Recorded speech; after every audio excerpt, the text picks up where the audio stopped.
नमस्कार मित्रांनो, थोड्याच वेळापूर्वी म्हणजे चीनमध्ये रात्री 8 वाजल्यानंतर अमेरिकेचे अध्यक्ष डोनाल्ड ट्रम्प यांचं आगमन झालेलं आहे.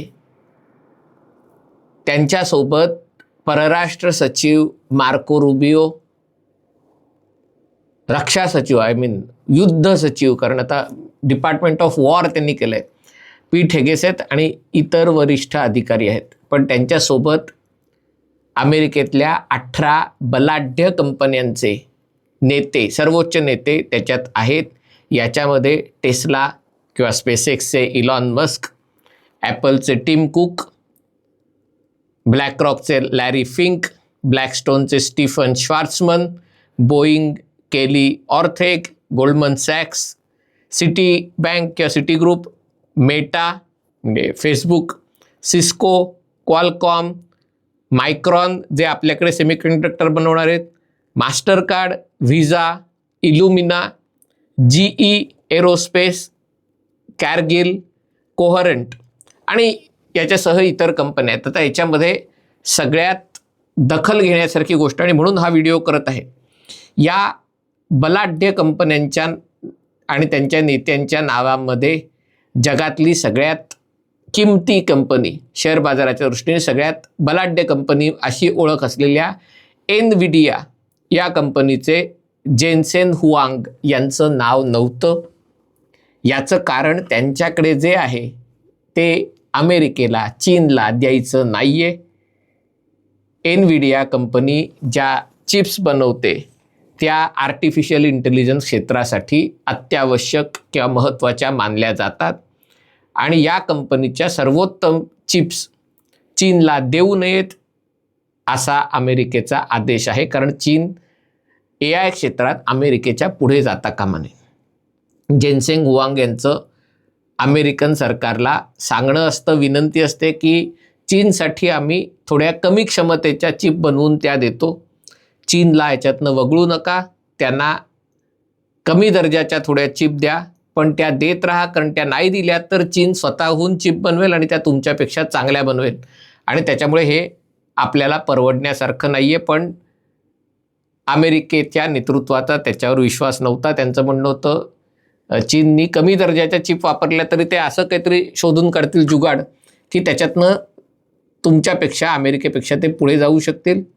पण अचानक असं झालं. काय झालं बघा, ट्रम्पचं विमान उडलं होतं आणि किंवा उडणार होतं, आणि तेव्हा लक्षात आलं की जेन्सेन हुआंगचं नाव त्याच्यात नाही आहे. म्हणजे पडद्यामागे काहीतरी घडलं शेवटच्या क्षणी, आणि मग ट्रम्प यांनी जेन्सेन हुआंग यांना फोन केला आणि या चला गाडीत जागा आहे बसा, विमानात जागा आहे बसा. आणि मग विमान पकडण्यासाठी, म्हणजे ट्रम्पचं विमान वॉशिंग्टन किंवा फ्लोरिडा कुठून तरी अलास्काला थांबलं असताना तिथे जेन्सेन हुआंग त्या विमानात जॉईन झाले. याचा अर्थ लास्ट मिनिट एंट्री आहे. याचा अर्थ चीनला हव्या असलेल्या अतिशक्तिशाली चिप्स, AI चिप्स अमेरिका चीनला देऊ शकतं किंवा देऊ शकेल. आणि त्याच्यामुळे असं म्हटलं जातं की ट्रम्प या दौऱ्यामध्ये शी जिनपिंग पुढे शरणागती पत्करणार का?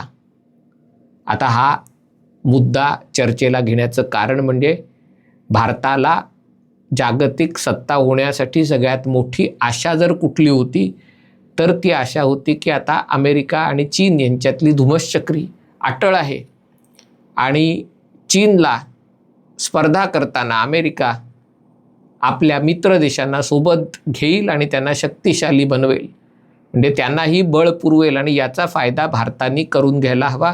चीननी अशाच प्रकारे केलं होतं. चीन आणि अमेरिकेतही वैर होतं, पण जेव्हा अमेरिका आणि सोव्हिएट रशिया यांच्यातलं शीतयुद्ध अधिक टोकापर्यंत गेलं तेव्हा अमेरिकेने चीनला जवळ केलं. आणि त्यामुळे आपल्याला असं वाटतं की जसं अमेरिकेने चीनला जवळ केलं तसं आता अमेरिका भारताला जवळ करेल. आणि आत्ताचा जो दौरा आहे तो खरं तर याच्या आधी सव्वा महिनापूर्वी होणार होता. आणि असं म्हटलं जातं की इराणचं युद्ध सुरू करण्यामागे विचारचक्र आहे ते याच्याशीच कुठेतरी निगडीत आहे. चीन आपल्यावर कुरघोडी करत आहे आणि चीनला अद्दल घडवायची असेल तर ज्या प्रकारे व्हेनेझुएलातनं अमेरिकेने राजवट बदलली आणि चीनला तिथून हद्दपार केलं, तसंच जर इराणची राजवट बदलली आणि तिथून चीनला हद्दपार केलं तर मग आपली बाजू वरचढ होईल आणि मग चीनकडे जाऊन आपण त्यांना आपल्या अटी शर्ती मान्य करायला लावू, असा अमेरिकेचा आणि ट्रम्प यांचा होरा होता असं म्हटलं जातं. पण इराणवरचा हल्ला जरी अख्खं नेतृत्व, सगळे वरिष्ठ नेते मारले असते, जरी त्यांचा एअरफोर्स, नेव्ही सगळं उद्ध्वस्त केलं असलं, तरी इराण शरण आलेला नाही आहे. होर्मुझचा आखात त्यांनी अडवून धरलेला आहे आणि त्यामुळे आणखीन महिनाभर ट्रम्प यांनी आपली भेट पुढे ढकलली, पण तरी देखील काही झालं नाही. आणि त्याच्यामुळे असं म्हटलं जातं की ट्रम्प यांची शेपटी अडकलेली आहे. इराणला चीन मदत करत आहे आणि चीन जोपर्यंत इराणच्या पाठी उभं राहत आहे किंवा गोष्टी करत आहे, तोपर्यंत इराणला एकटं पाडणं आणि हरवणं अमेरिकेसाठी अवघड आहे. आणि त्यामुळे जर चीनची मदत इराणच्या बाबतीत हवी असेल तर अमेरिका चीनला काय देणार हा प्रश्न आहे. दुसरी गोष्ट, चीननी अमेरिकेकडनं होणारी सोयाबीन आणि इतर कृषी मालाची आयात जवळपास बंद केली. नंतर ती सुरू करू असं सांगितलं, पण ती सुरू झालेली नाही आहे. नोव्हेंबरमध्ये निवडणुका आहेत, ट्रम्पचे मतदार आहेत आणि चीनकडनं आयात झाली नाही. गोमांस असेल, सोयाबीन असेल, बदाम असतील, इतर काही गोष्टी असतील, मका असेल, तर ट्रम्प यांचा पराभव निश्चित आहे. आणि त्यामुळे ही गोष्ट देखील चीनला देता येऊ शकेल, चीनकडनं मागायची असू शकेल. त्याच्या बदल्यात चीन काय मागणार हा खरा प्रश्न आहे. असं म्हटलं जात आहे की 2027 साली चीन तैवानवर हल्ला करणार आहे आणि तैवान ताब्यात घेणार आहे. कारण चीनचं धोरण आहे की जगात एकच चीन आहे. म्हणजे सुरुवातीच्या काळात तैवानलाच लोक चीन म्हणत, अमेरिका आणि पाश्चिमात्य देश तैवान हाच खरा चीन आहे असं म्हणत होते. पण नंतर मात्र खरा चीन हा मेनलँड चायना आहे आणि तैवानला अजूनही एक देश म्हणून किंवा देशाला जो दर्जा असतो तो तैवानला दिला जात नाही.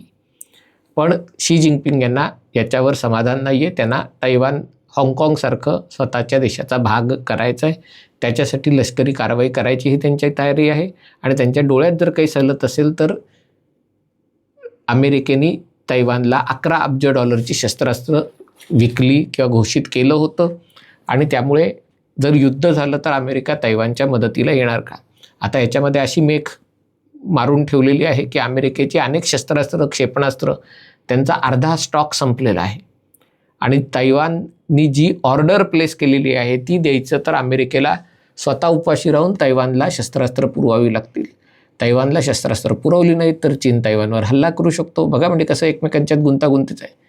मग देऊन टाका की तैवान, काय फरक पडतो असं म्हणणं पण स्वाभाविक आहे. पण तैवान जगातल्या एकूण ज्या ॲडव्हान्स चिप्स आहेत या 2 नॅनोमीटर 3 नॅनोमीटर यातल्या 90% चिप्स तैवानमध्ये बनतात. आणि त्यामुळे अमेरिकेला ही धास्ते की उद्या जरी तैवान चीनला देऊन टाकला किंवा चीन आणि तैवान यांच्यामध्ये एक समेट घडवून आणलं की ठीक आहे, जा आता त्यांच्याबरोबर जा, दिल्या घरी सुखी राहा, तुझं स्वतःचं अस्तित्व कायम राहील याची मी काळजी घेतो, पण चीन आता म्हणेल ते ऐक, असं तैवानला सांगणं. पण जर असं झालं तर तैवानच्या चिप्स जर चीननी पुढे येऊ दिल्या नाहीत किंवा चीनकडे मिळाल्या तर तंत्रज्ञान क्षेत्रात चीन पुढे जाईल. आणि त्याच्यामुळे अमेरिकेसाठी ही अवघड घटिका आहे. चीनसाठी ही अवघड घटिका थोडीशी आहेच, कारण चीनची अर्थव्यवस्था पुरेशा वेगाने वाढत नाही आहे. आणि हत्ती आहे, हत्ती साबुदाणा खिचडी खाऊन जगू शकत नाही. हत्तीने उपास जरी केला तरी उपासाचंही खाणं हत्तीचं भरपूर असतं. तसं चीनी अर्थव्यवस्था जरी कमी वेगाने वाढायचं ठरवलं तरी खूप मोठ्या प्रमाणावर उत्पादन त्यांना करावं लागतं. हे उत्पादन घेण्याची ताकद फक्त अमेरिकेत आहे. आत्ता भारतात सगळी काटकसर सुरू असताना, इतर देशांमध्ये काटकसर सुरू असताना तो माल विकला जाणार नाही आहे.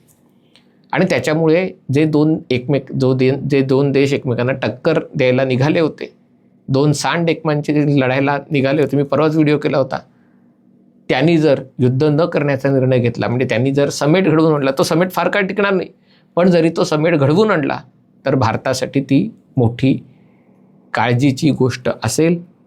पण असा समेट घडवून आणायलाही असं म्हटलं जातं आहे की चीन पुढे ट्रम्प यांना झुकावं लागेल. शी जिनपिंग यांच्यासाठी निवडणुका नाही आहेत, पण ट्रम्पसाठी निवडणुका आहेत आणि निवडणुका जिंकायच्या तर राजकीय नेता कशाचाही बळी देऊ शकतो. हे भारतातही होतं, ब्रिटनमध्येही होतं, इस्रायलमध्येही होतं, कॅनडातही होतं आणि अमेरिकेतही होतं. आणि म्हणूनच डोनाल्ड ट्रम्प यांचा चीनचा दौरा भारतासाठी आणि संपूर्ण जगासाठी अर्थातच अमेरिकेसाठी अतिशय महत्त्वाचा आहे. हा व्हिडिओ आपल्याला आवडला असेल तर कृपया लाईक करा, शेअर करा आणि चॅनल सबस्क्राईब करण्याची विनंती आहे. तुर्तास इथेच थांबतो. पाहत रहा MH48.